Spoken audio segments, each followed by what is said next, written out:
All right, I think we'll get going. What do you say? First of all, welcome everybody. And my name is Kevin. I'm the co-founder and the CEO of Hubble. And today is all going to be about storytelling. I think storytelling is one of the most underrated qualities, not just founders, but anybody can possess. Whether we're talking about like a pitch deck, raising capital, hiring people, or just talking about your product and what you're building. Storytelling is something that's super powerful. This is why we love movies, why we love characters. It's because of the stories behind it. And 7 years ago, let's kick this off with a story. So 7 years ago, I moved to San Francisco to start my first company.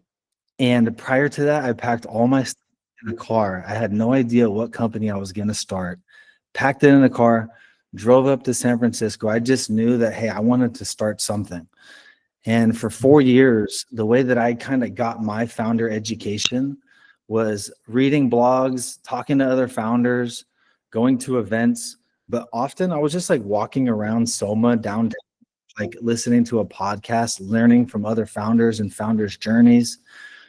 And I would say maybe years in, 5 years in, it's one thing to launch a product, right? Anybody can like launch a product or a company, right?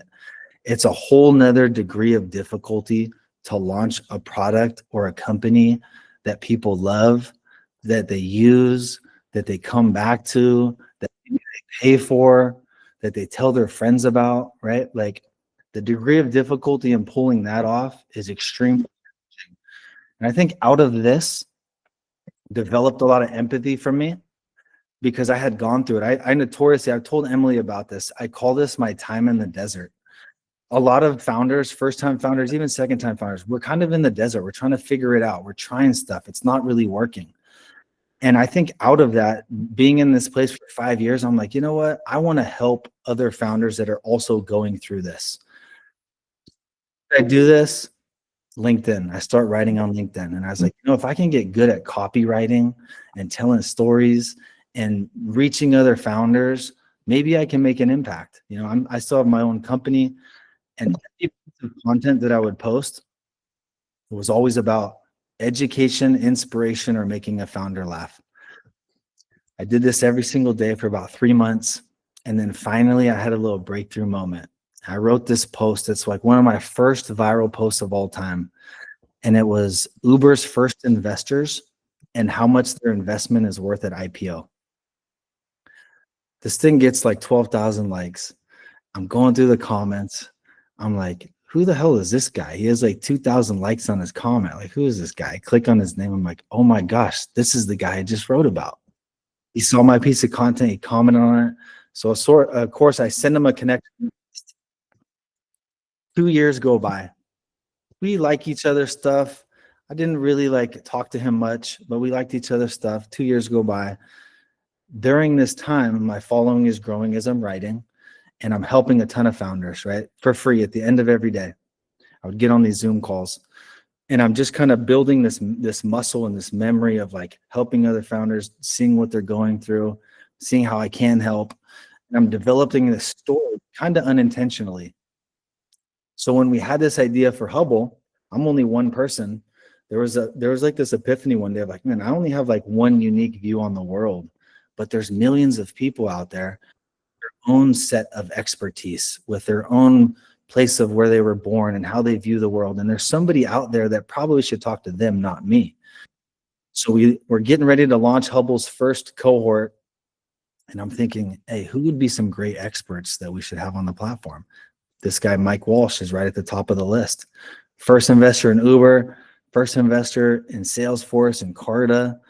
I send him a DM. I say, hey, we would love, here's this launching, love to have you on. And he fires right back and says, I'm in. So we get on a call just like this. And at the end of the call, and you could tell, when we talk about stories, good stories happen through authenticity, through like lived experience, right? It's the best stories are ones that are real and raw.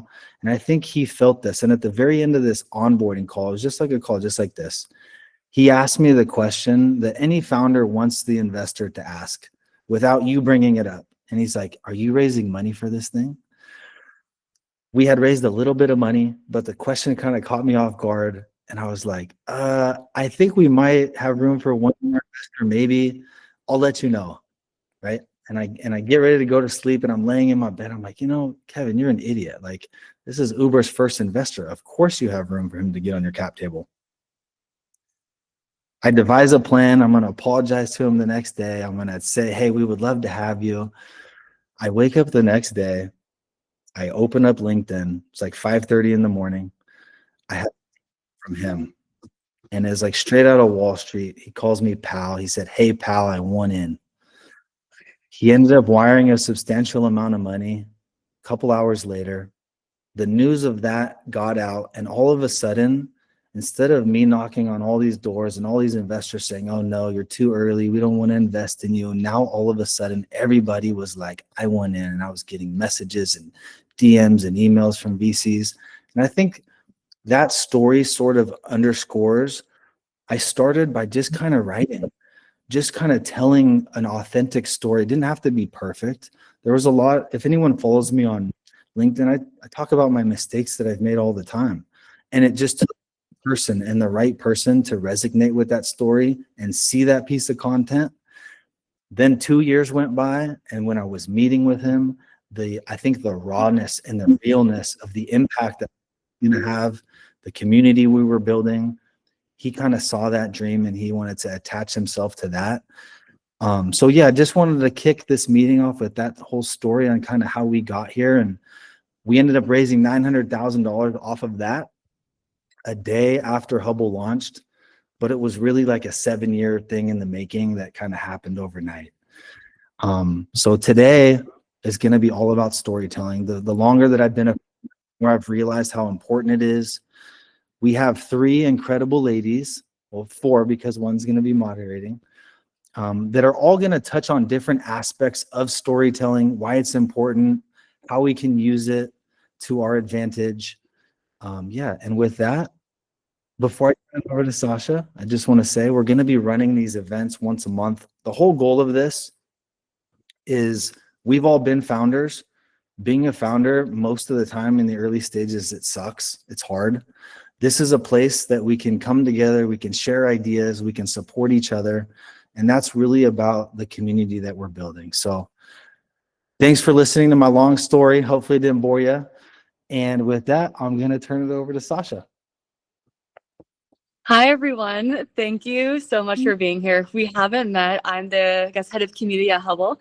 And yeah, I mean, Kevin's story is exactly why when I got connected with him, I was like, yes, I want in, I want to join this. I want to help lead this. The people are just incredible. Like all of you guys, thank you so much. We have a lot of our experts on here that I'm seeing them pop in. So hello. And for all the people, who are just new, who are here, like we want to do these, every month. And really, I call these like the in the trenches sort of like conversations where I think right now, love to know how everyone's feeling about this as well, like in the chat. The conversations are very surface level, and it feels like a lot of what's going on LinkedIn is like either the highlights or it's like super just automated AI. There's no realness, and like the heart has kind of left the chat. And the life of a founder is hard. Life of investor is hard. There's so much going on right there and on right now, and creating a space where we can all come together, learn from each other, connect with one another, really be there to support one another, really build, again, we're gonna use the word community, but more so like a family, where we're all here, in it with each other, learning from people who may be 1, 2, 5, 10, 50 steps ahead is why we're here. So welcome. And I'm just gonna let some more people in throughout this. Please like interact in the chat. I'll be kind of looking, and at the very end, we'll be raffling off a session with each of our experts, which is really exciting. And we have a little extra bonus raffle at the very end that Emily will be talking about. So the more you engage, ask questions, and interact, then you get a little chance to win a little session. So with all further ado, I'm going to pass it off to our experts to introduce themselves and kind of share more about their story. So we have Natalia, we have Emily, and we have Karina. And just as a side note, if people who are able to be on camera, we would love to see your beautiful faces. I know it might be early for some of you, it might be late for some of you, but would love for to see your faces. And please, keep sharing your LinkedIns and for all of us to connect. So with that, I'll leave, Natalia, if you want to start with introducing yourself, and then we'll go Emily and then Karina, and then we will begin. Yeah, thank you. Thank you, Hubble, for having us. That's a pleasure. I'm Natalia. I'm co-founder of Fundable Design, and we build narratives and designs for startups across the communication channel. So I don't know. Basically, I also want to start with a short story. I tell you, like I am in the past, I used to be an executive assistant. So if I tell you I was an executive assistant and now I'm a designer, you probably would question like, what the heck, why? And I probably would not build trust with you, like who turns, why? So, but then if I tell you the story, like I was an executive assistant for managing partners in Silicon Valley in VC. And not many people know, but actually executive assistants are the ones who are screening their decks for the investors. Well, some of them, for some investors. And I was the executive assistant to that investor. And he actually taught me, what to look in the early stage decks, which pages to flip, which numbers to look. He trained me so I could screen well. So when I transitioned to design, there was a natural pivot for me from screening decks to actual building decks. So then when I tell that story to the founders who come to me, it's like 95% convert to the client, rather than I just say, hey, I was an executive assistant and then I'm a designer. So yeah, I think power of a story, that's really, it is powerful. So, and I pass it to Emily. Hi, everybody.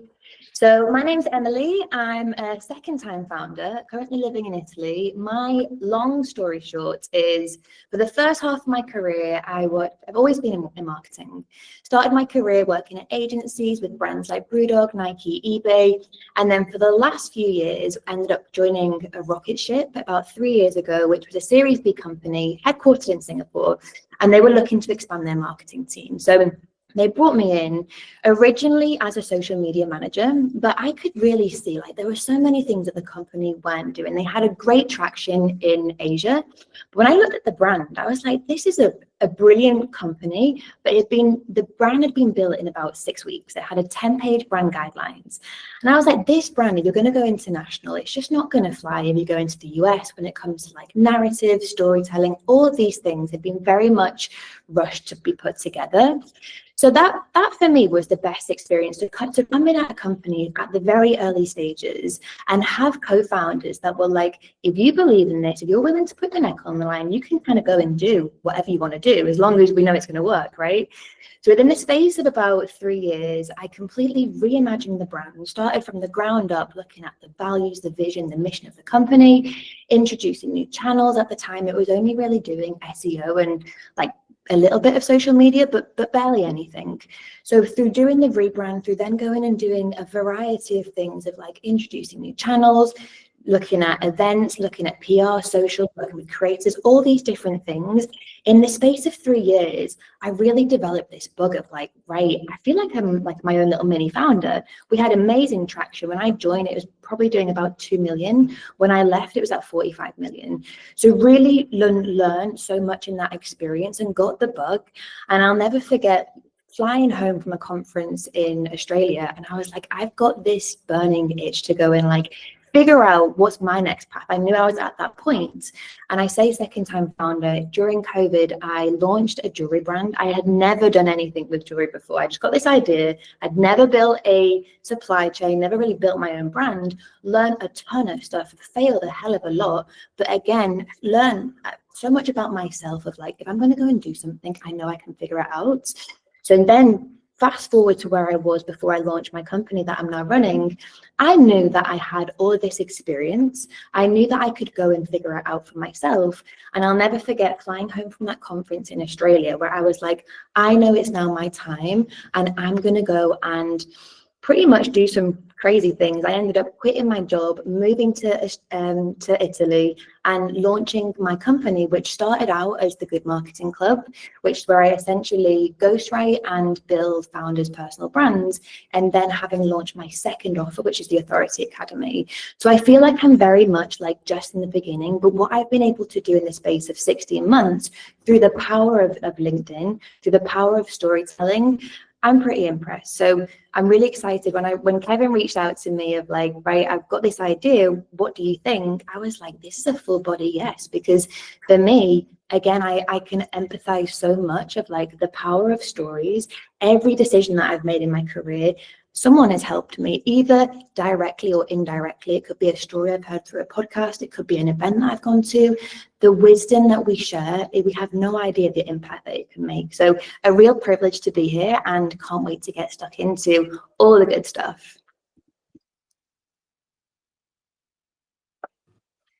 Fabulous. And then Karina, you are next. Hi, so my name is Karina, and I'm sorry for my video. My laptop just literally burned out because I took it to Burning Man, so the battery is just dead. So I'm like on my iPad. Such a pleasure to be here. My background is super weird. I was born and raised in Brazil. I went to high school in San Francisco, university in New York. Then I did my master's in Scotland, lived in Asia in between. And a lot of my career early on was working with large companies like FTSE 500, FTSE 100, doing M&A like through strategy consulting and investment banking. And I really didn't love that. So I went to Scotland to do a master's in psychology because I wanted to actually find something that I liked. So I left New York. And I was really interested in like why people are different from each other. A lot of psychology is about how people are the same, but I wanted to understand why people are unique. And I sat with that there, like I needed to pay the bill. So I went back to JP Morgan and I did corporate strategy there.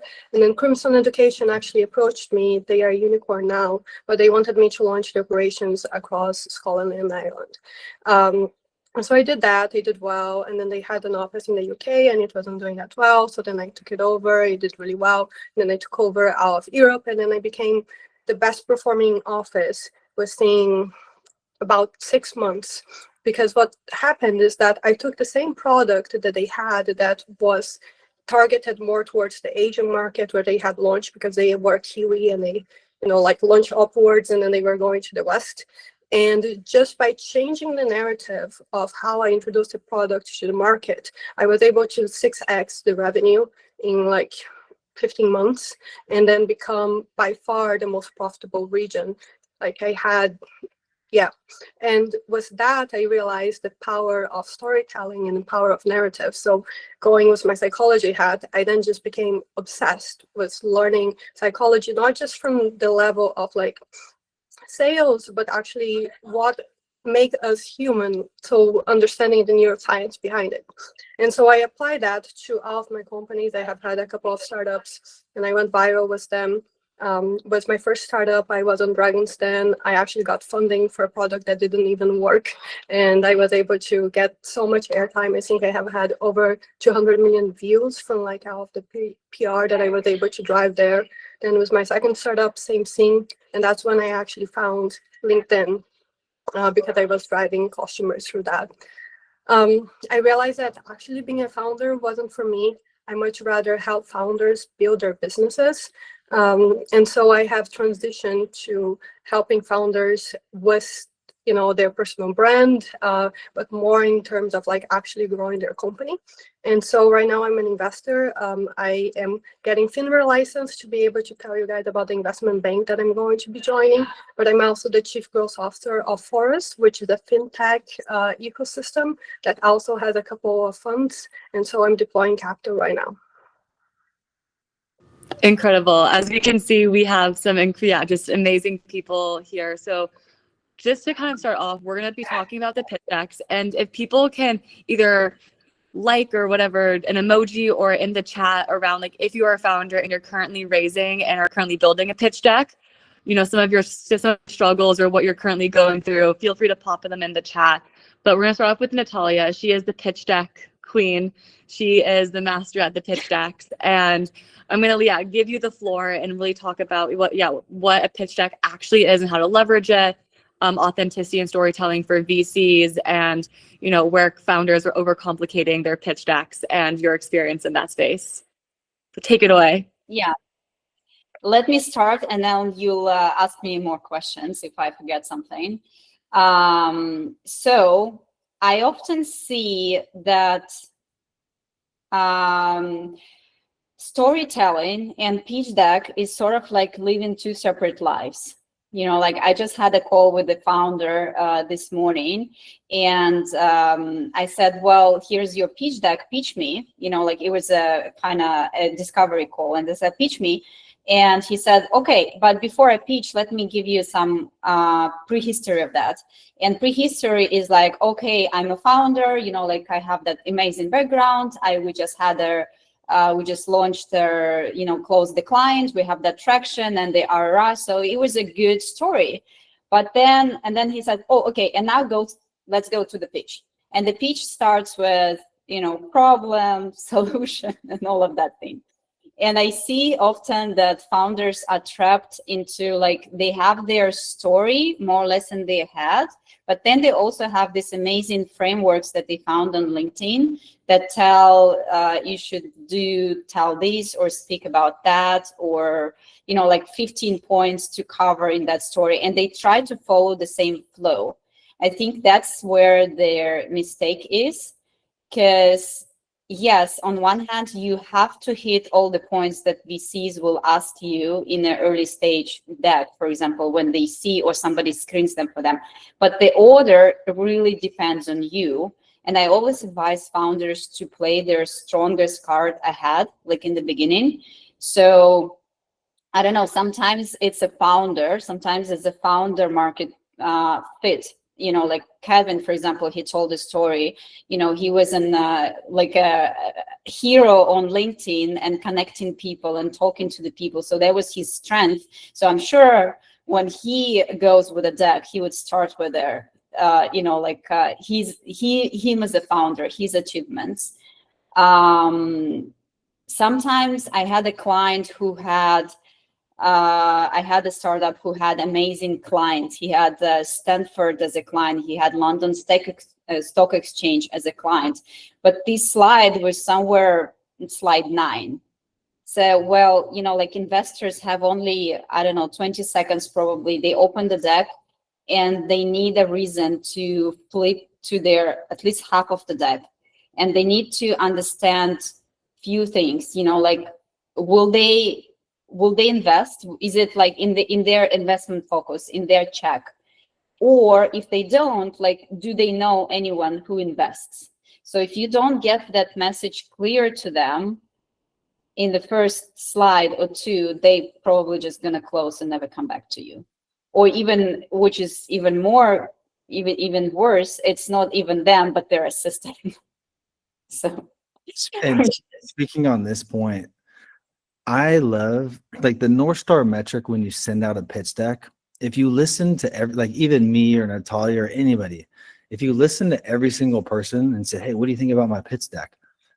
If you listen to 10 people, I promise you, you're going to do this big circle and you're going to end up exactly where you started, right? So everybody has an opinion on how something should be or what should be first.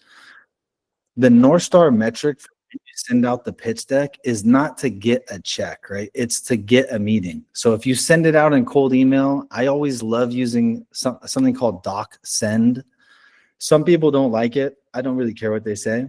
Doc send is so important because it's a link. And as soon as somebody clicks your deck, an investor, you're going to know how long they spent on each slide.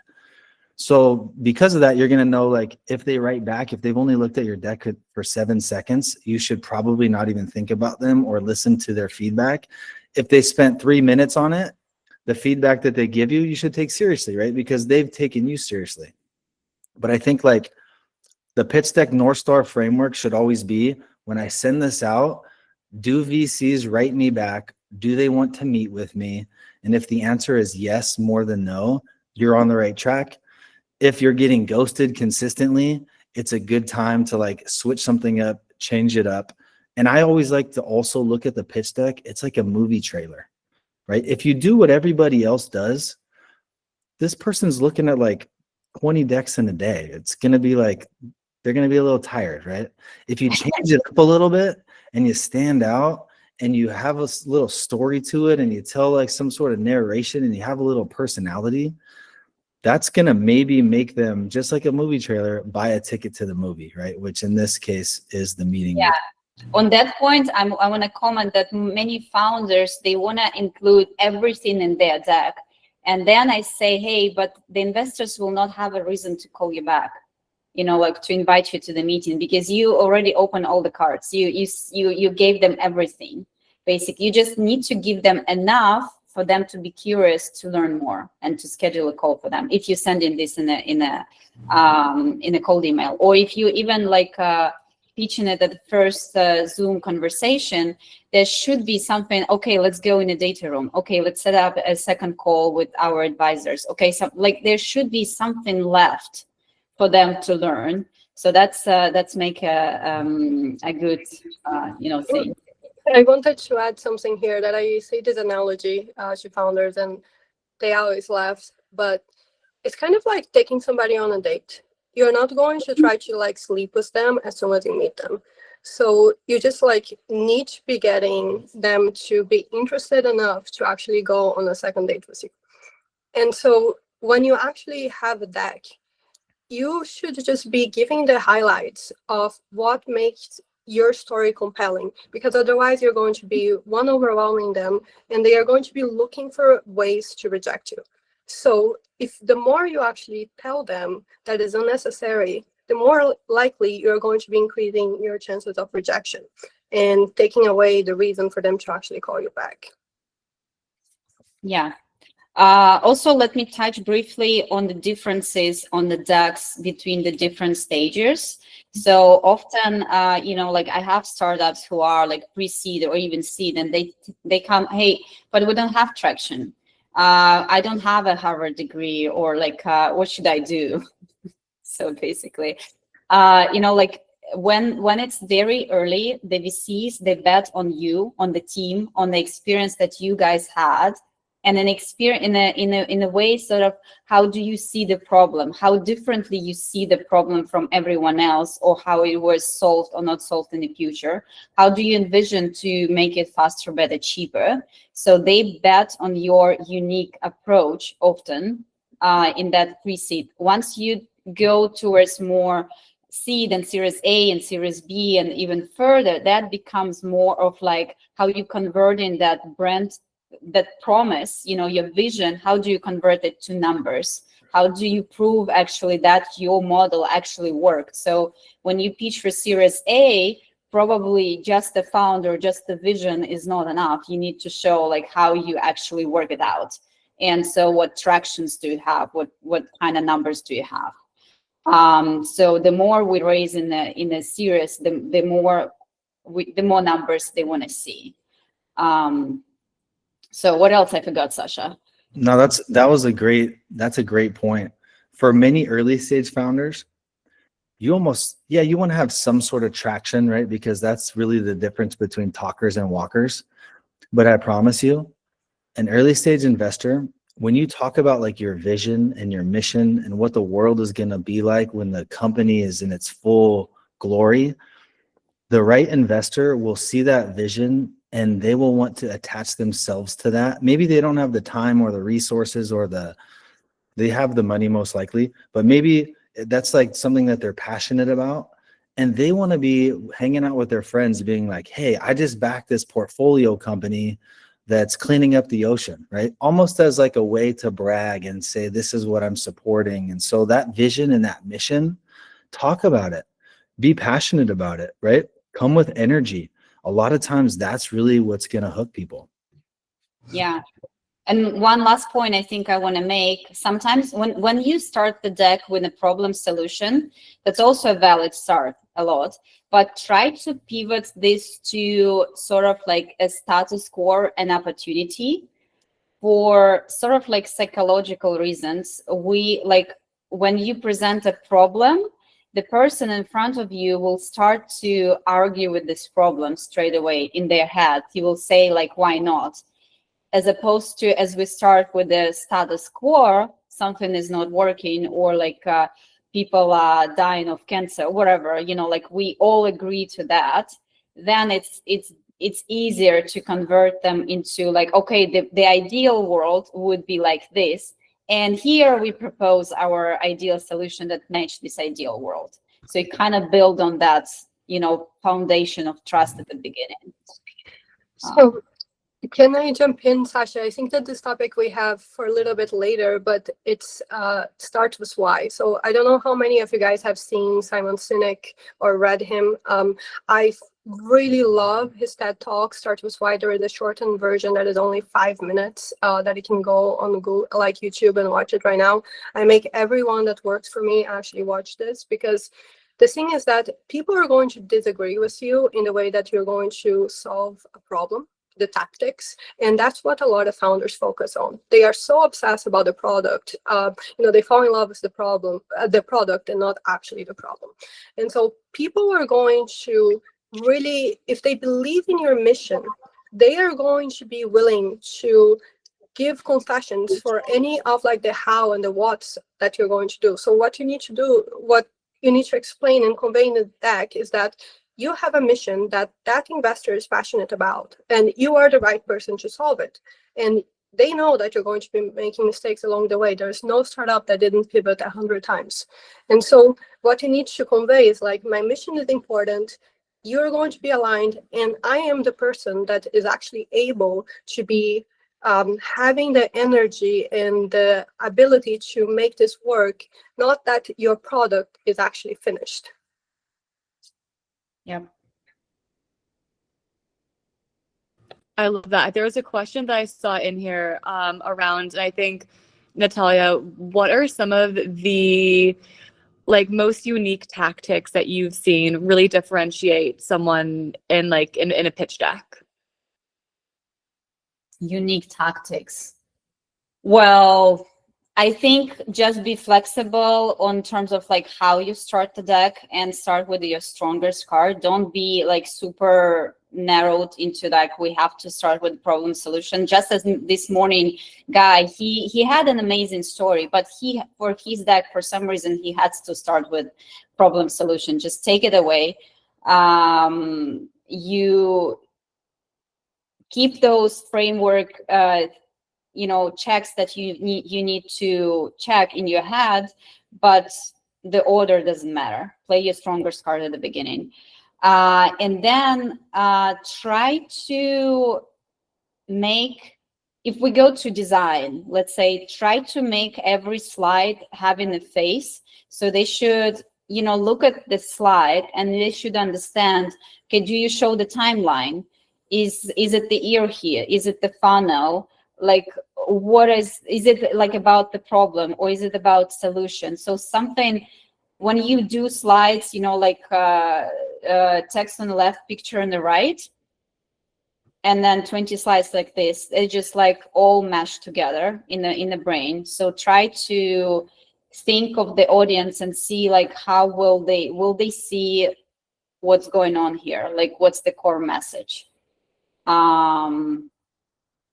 What else? Try to do the titles for your deck. Try to speak with every slide, try to speak conclusions in the titles. So they can make a story. If they just read the titles, they can understand your story. Don't say market and then build the market size. Like, market is growing, I don't know, 35%. That's a message for the slide. So make it clear. Make them, let's say, instead of letting them decide what's important on your slides, make this obvious, make this decision, like, what is this important on that slide to show, so they can see that. Natalia, dropping that. I'll say one last thing on this topic, and then we can move to the next topic. Think about this. If you're the investor, you're getting a bunch of pitch decks all the time, right? I think at some point we've all heard of like pitch deck fatigue. I would get tired of looking at them. What I advise on, and this works, that very first slide, talk about like, it's like a place to humble brag. So it's not about being egotistical and being like, look at all this cool stuff I've done. You should lead though with, right out of the gate, something about you, something cool that you've done, something cool that you've done in your past, something that makes you a little humble.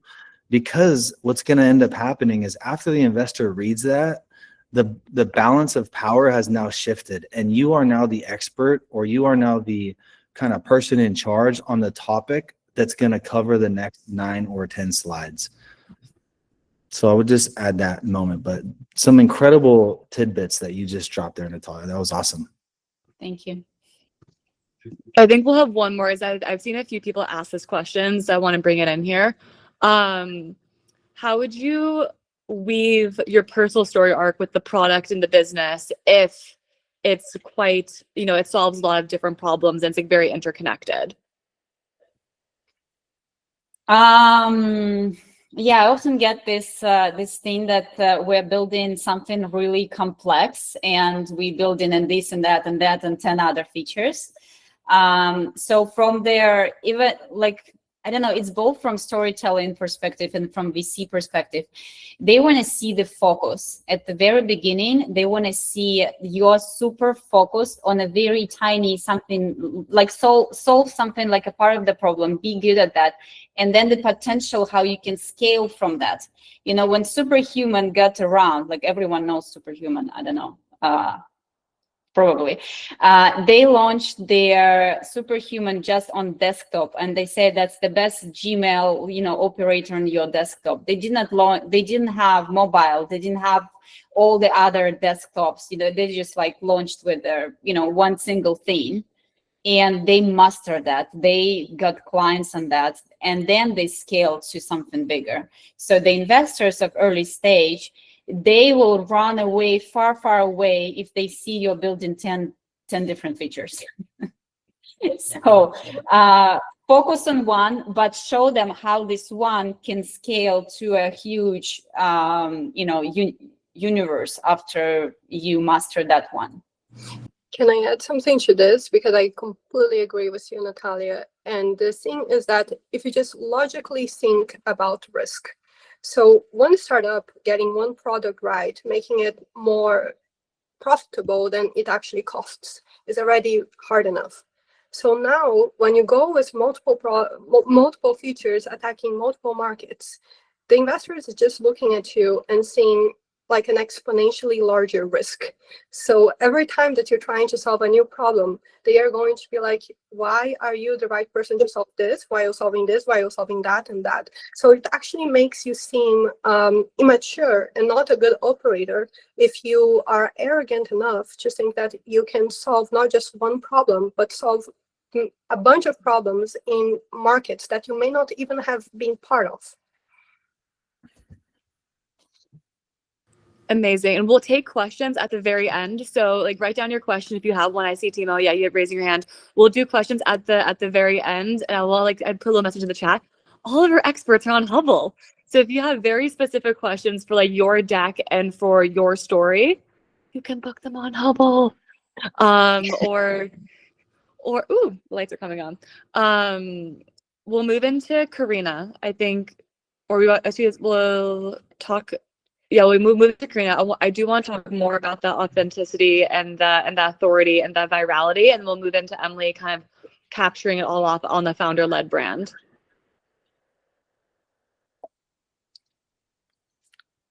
Cool. So Sasha, what specifically do you want to talk about that? Let me turn on the lights again. Apologies.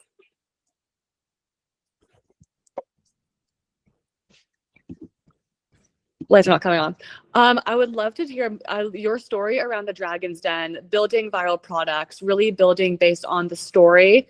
Even, you know, if you didn't have like, if the product was kind of half baked, I think that is such a unique part of what you were able to accomplish, and you've been able to do that with multiple brands in all the different sectors. So kind of sharing more around like that story, how that came about, and some of the tips and tricks that you've noticed really be easy to leverage from like ground zero. Yeah, of course. So I think one of the things that people don't realize is that everyone has a phenomenal story.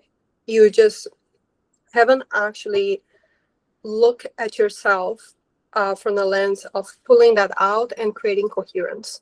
So when you're thinking about stories, they are going to be all disjointed, right? And so right now you need to think about what is something that you're super passionate about and why that's important. So for me, my first startup, I had like a bit of a health scare that I was afraid that I had cancer and I didn't, but it made me very conscious about the air that I was breathing, and that was right before COVID. And so I created a wearable air filter for your nose because one day I was in the London Tube, I was trapped, and then I just imagined how much air pollution I was actually inhaling. And then I went home and I saw that every 15 minutes in the London Tube was equivalent to smoking a cigarette. So then I became obsessed about that, left my really well-paying job, comfortable, and I hired a team of Dyson engineers to just create that product. And then COVID hit, and it was an entire new market. But I created a product that most people would laugh at and think that it was completely absurdly ridiculous because it was a plastic pyramid, kind of like a clown nose, and I specifically made it big and similar. I got the design similar to what's called a Cybertruck, because the Cybertruck had just launched, because I wanted to make a wearable fashion accessory rather than like trying to make something small that you would be hiding the fact that you were wearing a nosy. I was actually building a brand where wearing something like this was for the bold. And so I don't know how many people know about the diffusion of innovation curve, but essentially there are different stages of how innovation goes into the market. And if you target people that are not bold in the beginning, they are not going to adopt your product. So you really need to be speaking to that segment that is actually buying your product because it's part of their identity, and then other people are going to follow.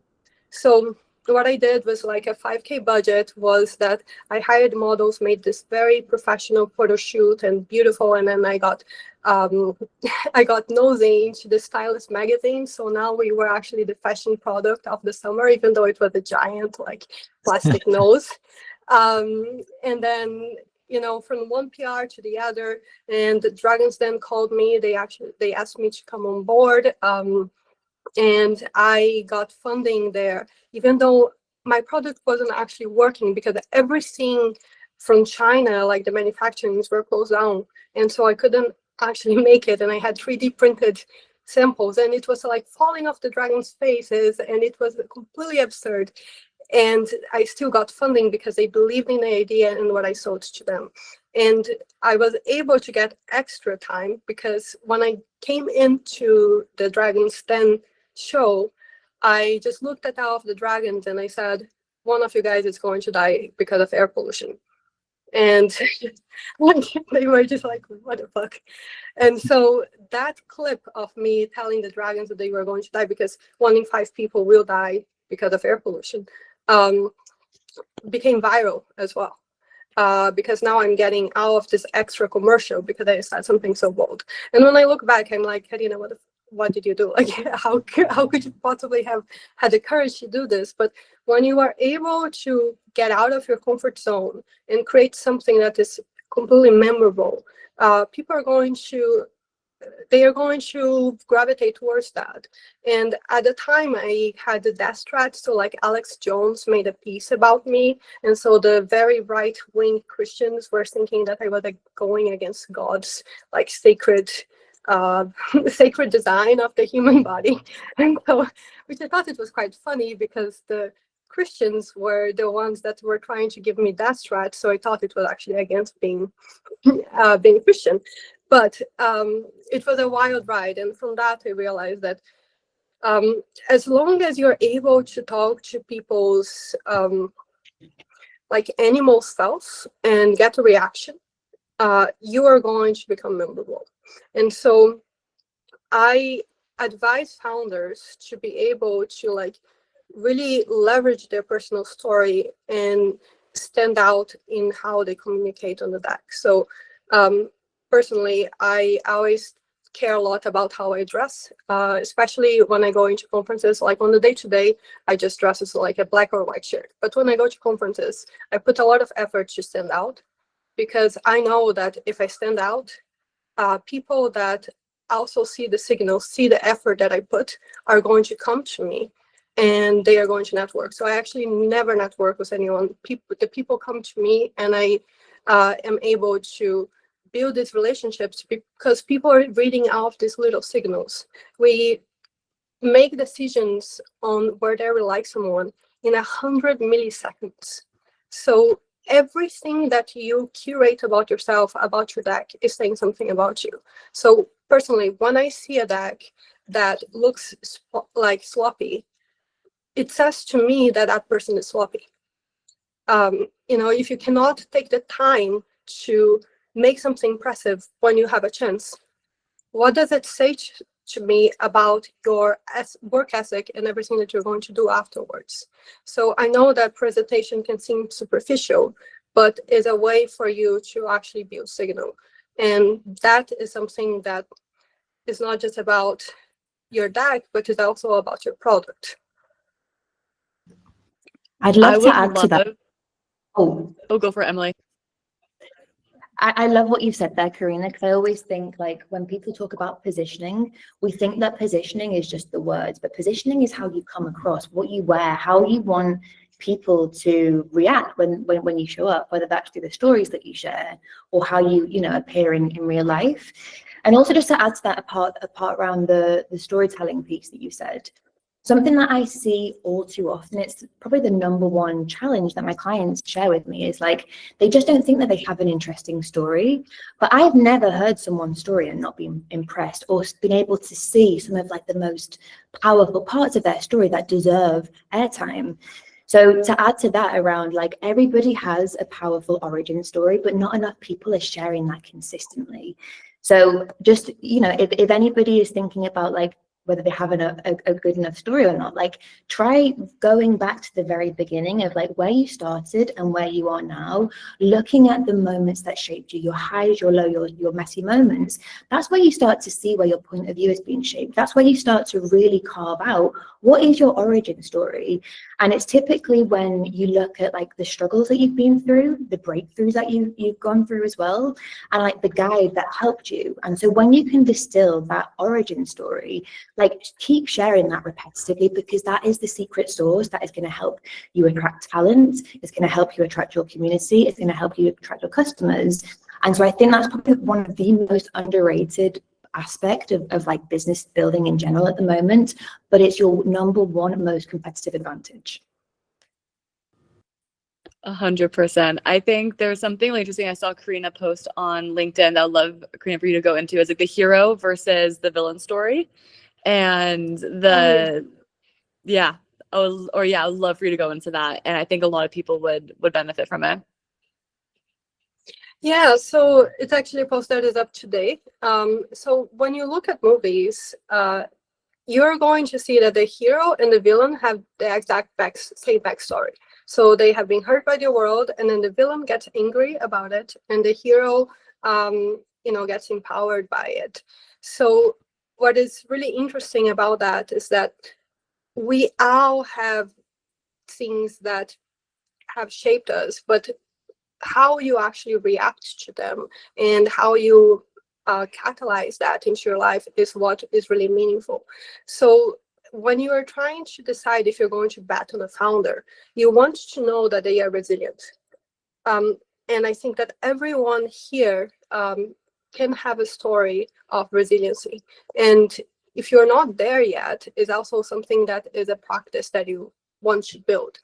And if you think that, hey, I haven't built that, it's just like about little habits every day, and then that actually becomes ingrained, and that's who you are. So yeah, I think that is just like think about your own story, and if you're not happy with exactly who you are, you can also shape that and you can change that, and in 3 months time you can become the person that you wish you were. But it always starts with the decision for you to take ownership of that. Could you go into at the very beginning, after Talia, you were talking around the leveraging your unique frame. I love the astrology. Oh yeah. Okay, so I think that Sasha, you cut off. Can you guys hear Sasha as well? No. Okay. There we go. So my internet, yeah, the astrology app example. yeah, of course. So one of the clients that I advise, they were building an astrology dating app, and it's a difficult market. Like dating apps is super saturated, and then you are now trying to convince Silicon Valley investors that astrology is relevant. So when I looked at what they were doing, I wanted to take the focus away as much as I could from the astrology aspect being questioned, because we didn't want to discuss the validity of astrology. We just wanted to say that this is an app that people are going to use. So looking at the data, about 2/3 of Gen Z actually ask about astrology on their first date. So right in the beginning of the deck, we were like, we are building this because Gen Z are using astrology as a mechanism for like meeting people. And then on top of that, we talked about other features. So like they have transits, and transits is something that people check in every day in astrology. So we said like we have a higher retention rate because people now are disengaging from dating apps, but they are coming to our app because they have the transits. So astrology is actually something that made the product way more sticky.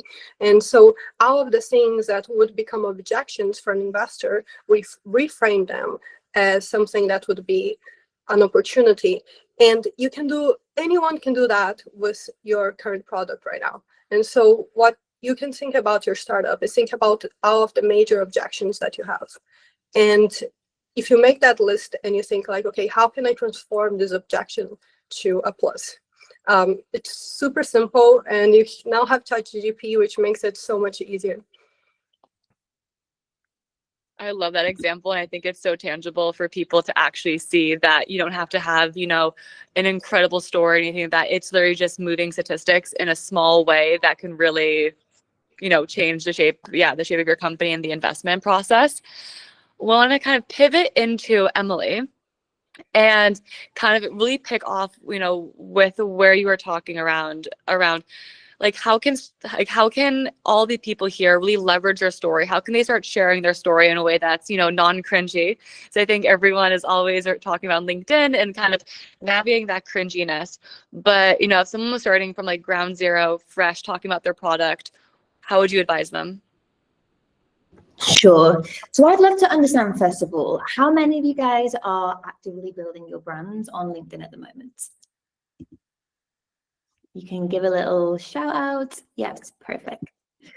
So when I know you are, Kevin, and I want to get into yours as well, because for me, like before I made a very big decision to quit my job and go all in on building my company and my brand, I had been an active user of LinkedIn in a very different capacity. I would have gone to LinkedIn to find thought leaders to help me learn more, and I was always just looking for insight and education.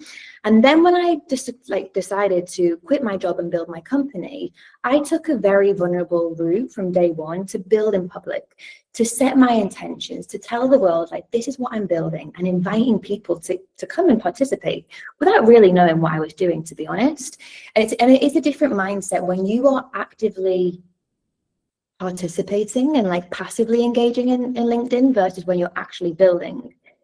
So I decided from day one to start building in public by setting my intentions, by sharing with the world my stories, my values. I got really clear of what kind of company was I building, and what was my guiding principles, what were my values. And we talk a lot about values, and I always think values aren't something that you just think about and then put on your office walls. It's like you have to live and breathe your values, and especially when it comes to your content, because people can feel it in how you're telling your stories. So I got very clear from day one of like, I just wanted to work with good people. I wanted to have a good time and I wanted to produce good work. They were my guiding principles. And by making sure that the stories that I was sharing embodied that, as a byproduct, I've been able to attract clients completely inbound for the first like 8 months, because I was sharing stories which were authentic to me about what I was navigating. I was sharing the highs, the lows, the messy moments of like, entrepreneurship isn't this like beautiful journey every day. You get up and you get slapped in the face with all these things that are happening. And so I took the route from day one to share the reality of what it takes to build your brand, to build a company, because I fundamentally believe if you only ever share the wins without sharing the reality of like, what does it take to get there, there's no depth and substance to your stories. And so, as I said earlier, you know, one of the most important things that we can all do is make sure that we are consistently sharing our origin story. I have clients that say, but I've shared that last month. It's like, no, it doesn't matter. People are coming across you for the first time every day. So start thinking about what are the unfair advantages that you're all sat on, because we all have them, whether it's companies that you've worked for, whether it's the wins that you've helped navigate for your clients, and share them consistently, because every little story that you tell, it feeds into this bigger narrative that we want to be in control of, because we all have a personal brand. If we think about, you know, people that you used to work with, maybe it's ex-partners, like everybody has a perception of you. And it's so important that you are shaping the perception of what you want people to think about you, to feel about you, to be engaged in your company. And so for me, it's been one of the most powerful things of just making that signal of intent from day one of like, I'm going to go and do this thing. And like, I don't really have it all figured out, but everything that I've been learning, I've been very intentional of always paying that forward. So for me, some of the best things that I have learned to do is like, be very clear from day one, what is this all for? If you are just using your personal brand to win more business, like we can smell that. And there's a big difference if you're building a personal brand versus just having a content strategy. Content which is always with the intent of, I want to have new customers, or I'm looking for investment, like that's not as fun to engage with as a user as like sharing the reality of what do you stand for, what's your point of view, where are you going and like taking your business, and so be very intentional of like, who is this for, what is this all for, and make sure that you're sharing your highs, your lows, your messy moments, because this is like a film, like we're all binging each other's content. And so we need to give some variety of that. We get bored of the same content if everything is the same. So that's it. I think it's one of the most powerful assets that you can have now, to take that stance of like, build publicly, share exactly where you're heading to, like let people see what your purpose is really for, like let people into your vision, because that is what this is all about. We crave that. We crave that in a world where we're all like disjointed, we're all up to like the random stuff. So if you can bring people into your world through the stories that you share, like we are all hungry for that. That was beautifully said. One more thing I would love to add for anybody who's starting a personal brand or wanting to start writing is like, don't make it about you, you know, make it about your people, make it about the people that are reading. And I really try to adopt, and I like to say, try to adopt the mindset of, I'm just going to literally give, whether it's education, whether it's inspiration, whether it's humor, I'm just going to give to my audience and just give to the world. And I'm not going to expect anything in return. I'm not going to look at my likes. I'm not going to look how many followers I have. But I promise anyone who's out there starting, if that's the mindset that you adopt, all of those other things will take care of themselves. I always think to that, because like we can think, let's go and build our brand and like show up every day. But there's a big difference if we're showing up just to tick a box versus, I always say, the so what challenge. So to your point, Kevin, like, and I know that you do this as well, it's always thinking of like my person, my avatar, your customer, whoever you're doing this for, think about how you're going to either help them, educate them, inspire them. And so read your content back right before you post and ask yourself, so what? Is someone getting something from this? Because if you're just going to share content for the sake of it, like we're all inundated with too much messaging. Like there's an abundance of like very unoriginal content on every single platform. Like there's 1 billion people that have a LinkedIn profile. Only 3% of them are actually sharing. So your ability now to stand out, it's easier than you think if you have originality. Like authenticity is the buzzword of the century, but if you can genuinely tell stories, like your lived experience, and really look to help your person, like I can smell that a mile off. And they're the stories that really stand out, where everyone's starting to sound the same, everyone's following the same frameworks and the same kind of like templates. Your story is what's going to help you stand out, and it's going to help your person. So that's a little mindset hack that I've adopted as well, of like, ask yourself the so what challenge, the so what question before you post. I Can love I- that. We'll go for it.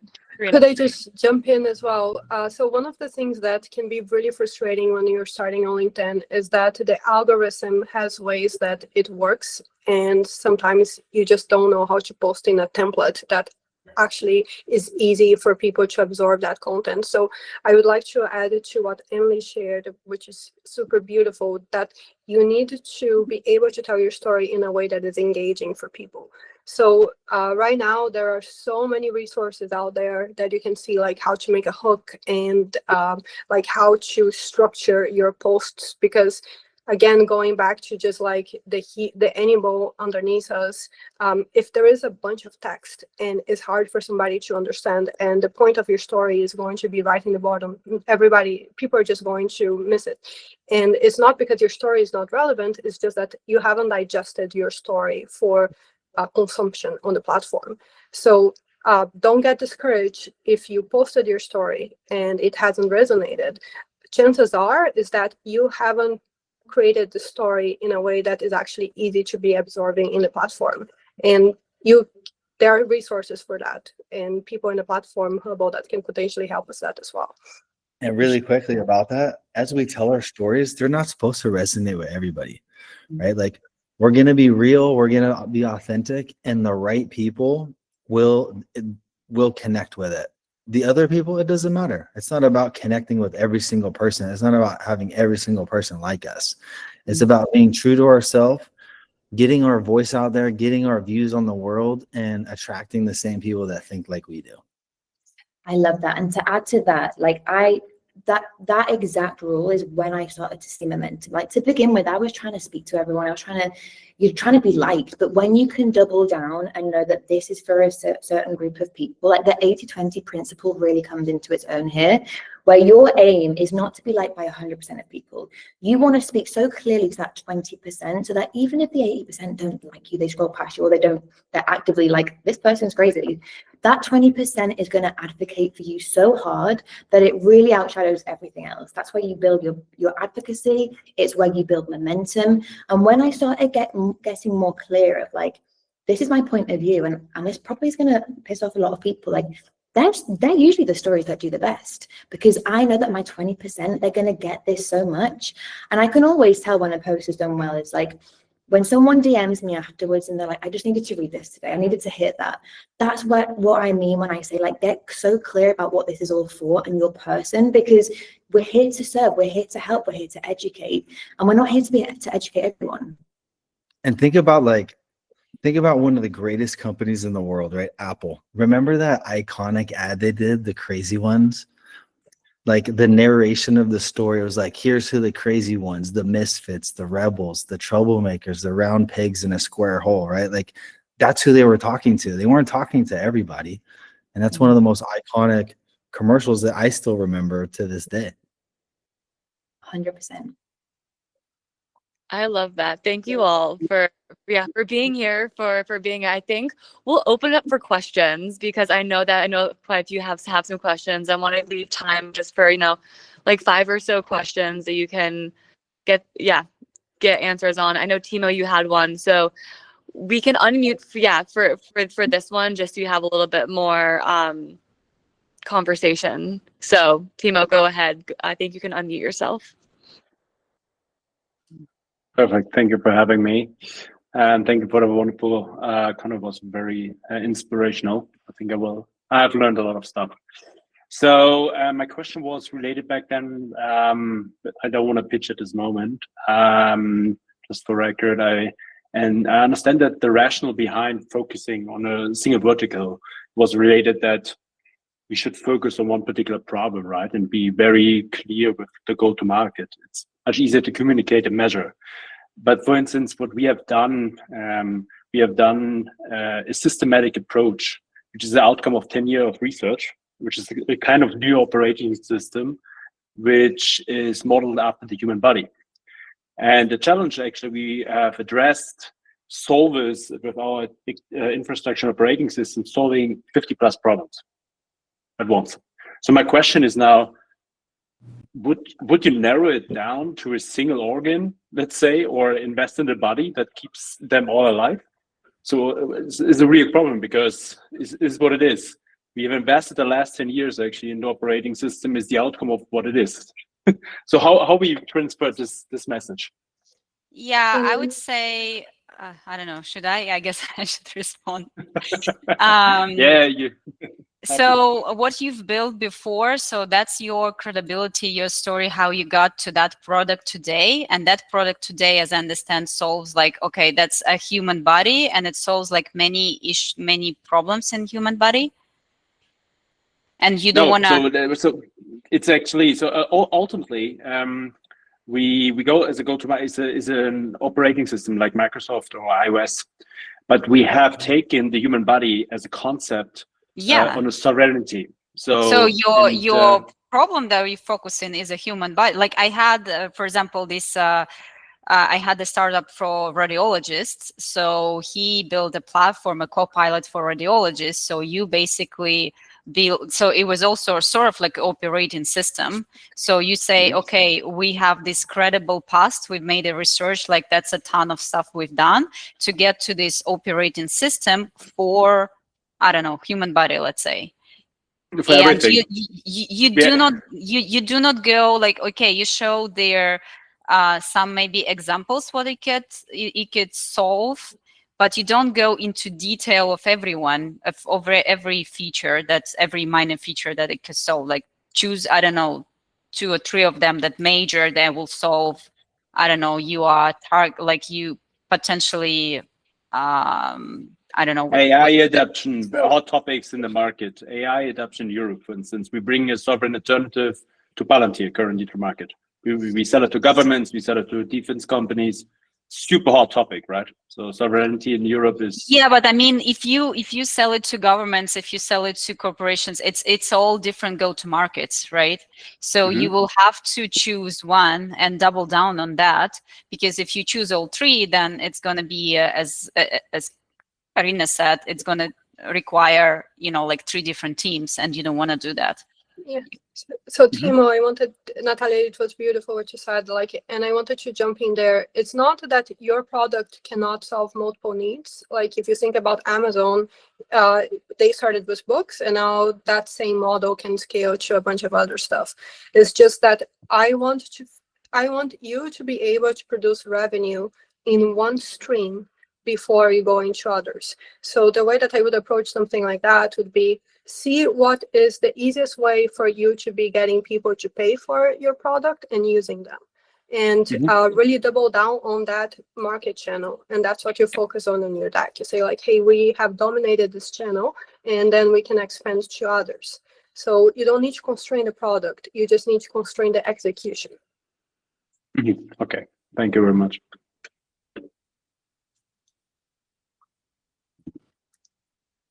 Beautiful. There was a question, I think, in here for Emily, which was around like, how do you share the lows and the imperfections for authenticity, but you're afraid of imposter syndrome and people viewing you as being less capable? Yeah. One of my favorite philosophies, I guess, is something that Sahil Bloom talks about a lot, which is the spotlight effect. We think that everybody is watching our every move, and they're really not. We're all thinking that same thing about ourselves, right? So when you're starting building your brand and you're starting sharing content, first of all, you need to just get in the arena. And the arena, we're on this, I always call it, we're on Cringe Mountain. And when you're first starting, like, we don't really, everything feels uncomfortable, but the more you do it, the more that you start to really enjoy it. The more that you start to understand, like, how do I create content, the hooks, the body of the actual story, the assets that actually work. So to begin with, it's just making that commitment to ourselves of like, I'm going to post for 30 days just to see what happens. And just know that like if the post doesn't perform well, then no one's really seen it. So then you haven't really lost anything. So it is this muscle that you start to work and you start to get better and better at it. Like when I first started, I had grown so much in confidence. My business has grown from it. I've met some of my really good friends now. I've had, like, my community has grown. So the benefits of doing it far outweigh the fear, the cringe, and like we all start feeling awkward. And like moments still pop up now, but it's just like you just get better and better at doing it. And so you have to give it a go to then figure out how it all works. And I would like to add one thing. Like, if you're feeling like an imposter, all of us here have felt like an imposter multiple times, I promise you, probably even this week. That also means you're pushing yourself. That also means you're learning new things. And in life, we always have to be reinventing ourselves, you know, and I always like to say, never be afraid to be a beginner again. So if you're feeling this way, this is a good signal. This is a good sign you're choosing to grow and push yourself.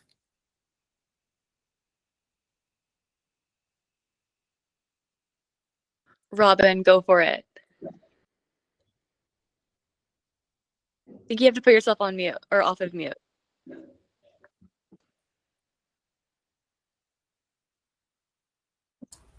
Boom. Okay, good, You're perfect. good. So we built an ethical operating system, and we're trying to balance restoring trust in technology by really anchoring in AI truth and human dignity. So when you have a company like ours that we're telling both a technical and a moral story, how do you help investors and partners connect emotionally to that vision for something that's bigger than a product? It's more of a cultural renewal.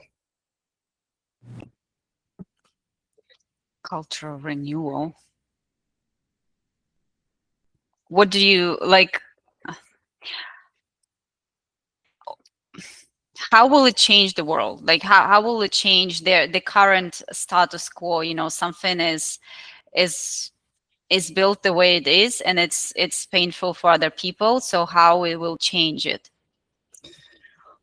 So currently, right now, with AI, there is no ethical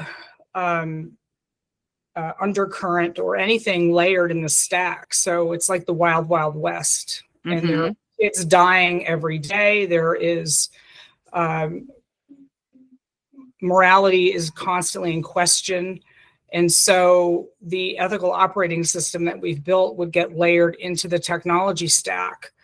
So in terms of being able to communicate that, the moral consequences that exist right now, it's beyond a product. So when we look at where we're marketing this, it's, you know, having the ability to bring back human flourishing again is really at the heart of what this does. So our pitch deck is done and we're ready to go to market with it. But it's the story, you know, it's the arc in building the story where we're connecting beyond the product. It's connecting with the emotionality that exists with where the culture is going. Always start with why, that like with as Karina said, like why you building this, and then build the connection on top of this why, so you hit some people that will resonate and believe in that, and some people will not, because it's not a problem for them. I think this is going to be a perfect classic example of, you just need to get this in front of the right people that also look at AI in the future the same way that you do. Because if they don't, they're not going to even look at this as an issue. They're going, oh no, this is just how it is. But the right ones that see the world like you with this new technology, you'll connect with. So, Robin, what I would add is that you can make this story personal, and people relate to people, right? one of the things I did was, so I had a psychedelic startup as well. And one of the slides that I did is that I got all of the news clippings of all of the stories about how psychedelics were helping cure depression and PTSD and all of that. And so think about this problem that you have and personal stories that are headline grabbing, and put that up front so people make that idea tangible. Because right now it's too abstract for somebody to attach to it. But if you show the times that like maybe a kid that could be that person's son like killed himself because of like an AI. That's the first page on our pitch deck. The numbers, like a number that continues to spin every day. But that's the thing. I would say that the number comes after. Yeah. First, you connect to the humanity, because we make decisions emotionally, and then we rationalize the numbers. Okay, perfect. Thank you so much. All right, we'll take one more question, and then we'll wrap up with the final little announcement from Emily of a little bonus that we'll be running. So I'm gonna pass it over to Danny. You have the final question to wrap us up. Wonderful. Thank you, Sasha. Hi, everyone. Thanks so much for such a valuable discussion. My question pertains to curating your storytelling for different audiences. Would imagine an investor would have a different view on storytelling than, say, your target market. So when you're thinking about curation or different messages, do you take that under consideration when you think about what you post on LinkedIn or online, or is that just a blanket storytelling approach? It's not blanket for the VCs, for sure. I can speak for VCs. They need to, like, when you talk to them, they need to understand you solving I don't know, a pain that exists and how you do it faster, better, cheaper. They need to know how much money they're gonna earn betting on you. So how big is the market, how easy go to market and scale and everything. And what about you, why you can make it. So those three questions are super important for your story. And if you don't hit one of them, you're out. So that's a totally different from the customer. And one thing you can do, Danny, that's like, I've never heard really anybody talk about this, but this is just reality. As you tell your story over and over again with different audiences, you're looking for them to kind of perk up. Like, you know, when you're telling a story to somebody and they're like, ooh, tell me more about this.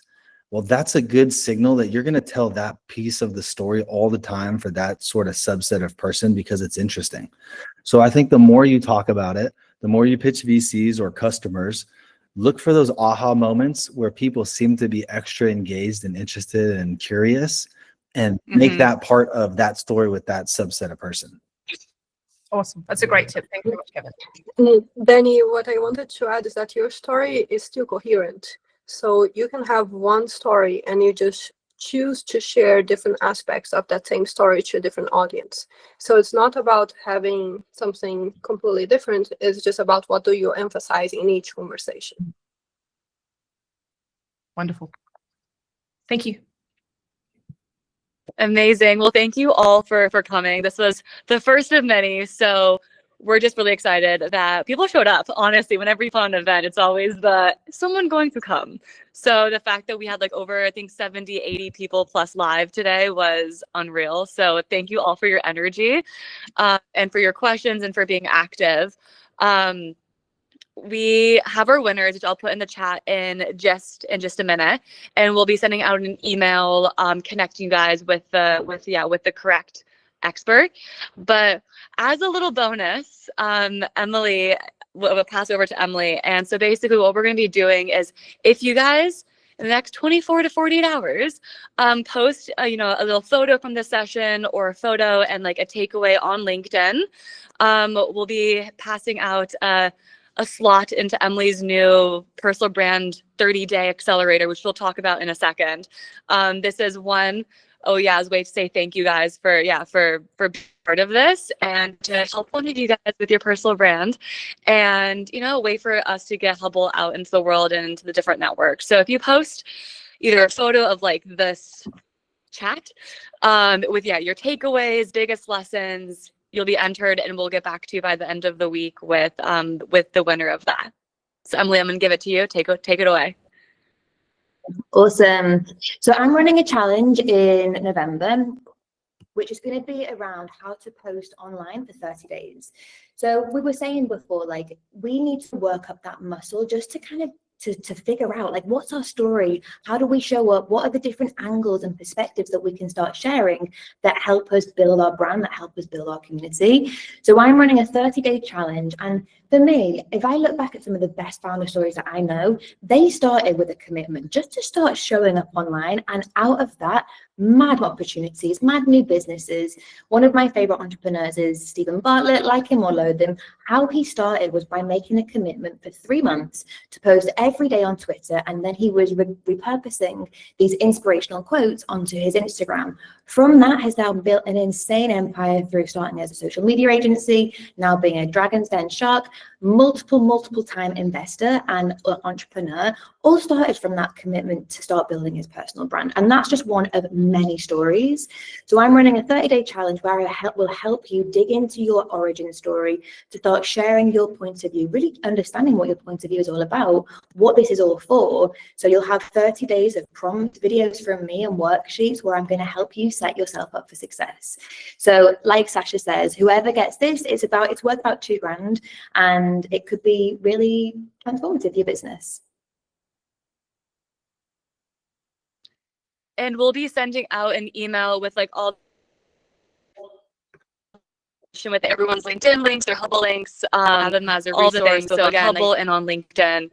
And yeah, we're just really excited to start kicking these off and we'll do different themes. So again, if you have any suggestions or if you want anything in particular, please send me a DM on LinkedIn. And I would love to chat with you guys and learn more about what you're building and how we can really curate these in a way that really is supportive for you. Incredible. So yeah, say thank you. Thanks so much, everyone. Thank you. Thank you, everybody. Thanks, ladies.